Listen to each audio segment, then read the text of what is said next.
अस्सलामुअलैकुम वरहमतुल्लाहि वबरकातुहू। कुछ यादें बचपन की आपके सामने पेश कर रहा हूँ नज्म के अंदाज में। दूर जंगल में था एक घना सा दरख्त, दूर जंगल में था एक घना सा दरख्त, मेरा उसके करीब से गुजर जब हुआ, नंगे तन बच्चे दो खेलते थे वहां, कंचे दोनों के हाथों में मौजूद थे। दूर जंगल में था एक घना सा दरख्त, मेरा उसके करीब से गुजर जब हुआ, नंगे तन बच्चे दो खेलते थे वहां, कंचे दोनों के हाथों में मौजूद थे।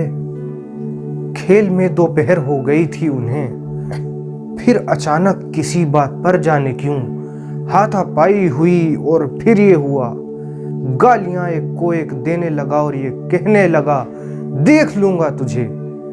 एक ने जब कहा देख लूंगा तुझे, दूसरे ने कहा तेश में आके चल के अम्मा से तुझको मैं पिटवाऊंगा।